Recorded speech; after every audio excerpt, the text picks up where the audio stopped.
Hello friends, जय माता दी दोस्तों। आज चैत्र के नवरात्रों की अष्टमी तिथि है और यानी कि महागौरी का दिन, और कल नवमी है।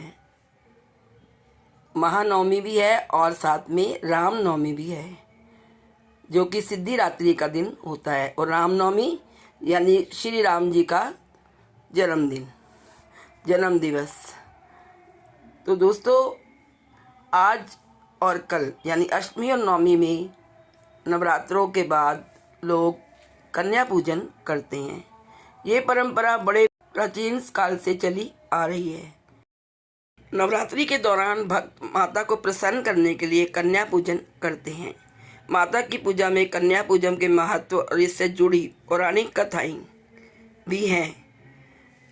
कन्याओं का पूजन करके लोग अपने आप को बहुत ही भाग्यशाली मानते हैं और ये परंपरा बहुत ही प्राचीन काल से चली आ रही है। कुछ लोग अष्टमी के दिन कन्या पूजन करते हैं और कुछ नवमी के दिन। चैत्र नवरात्रि हो या शारदीय, दोनों में कन्या पूजन का विशेष महत्व है। नवरात्रि के दौरान व्रत रखने वाले भक्त अष्टमी या नवमी तिथि को कन्या पूजन करते हैं और कन्याओं को भोजन करवाते हैं। कन्या पूजन की ये परंपरा सदियों से चली आ रही है, लेकिन इसकी शुरुआत कैसे हुई और कन्या पूजन का क्या महत्व है, आइए इसके बारे में इस वीडियो में आज विस्तार से जानते हैं।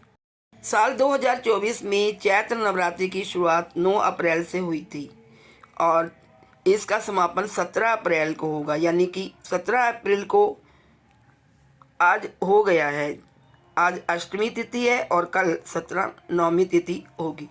भारत के अलग अलग राज्यों में कन्या पूजन की तिथि भी अलग अलग है। कुछ भक्त अष्टमी तो कुछ नवमी के दिन कन्या पूजन करते हैं।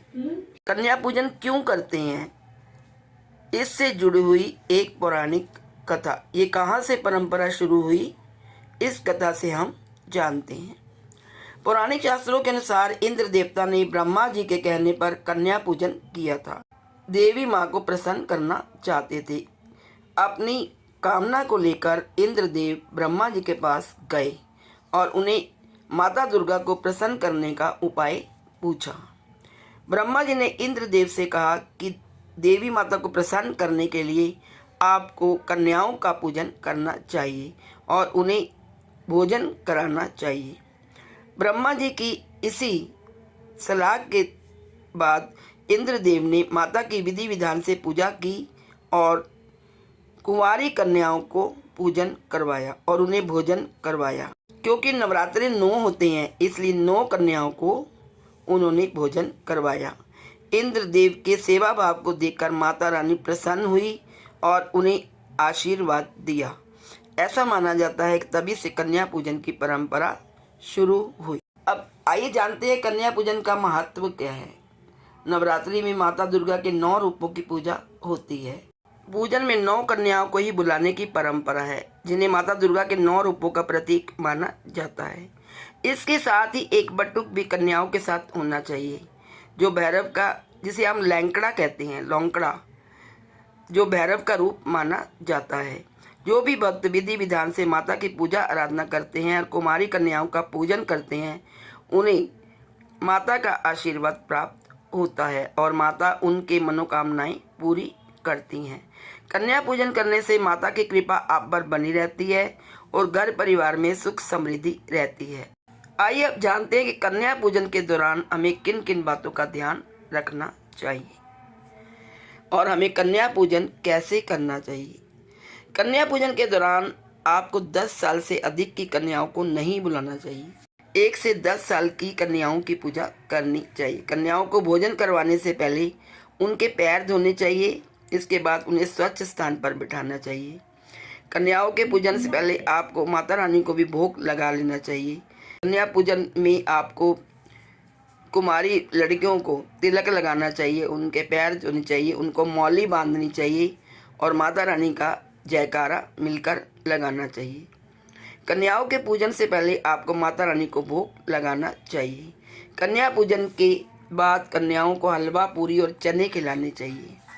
इसके बाद कन्याओं के हाथ धुलवाकर आपको उन्हें आसन पर बिठाना चाहिए और हलवा और नारियल खिलाएं। भोजन के बाद उन्हें अपने सामर्थ्य अनुसार भेंट तथा दक्षिणा दी। आखिर में कन्याओं के पैर छूकर उनसे आशीर्वाद जरूर लें।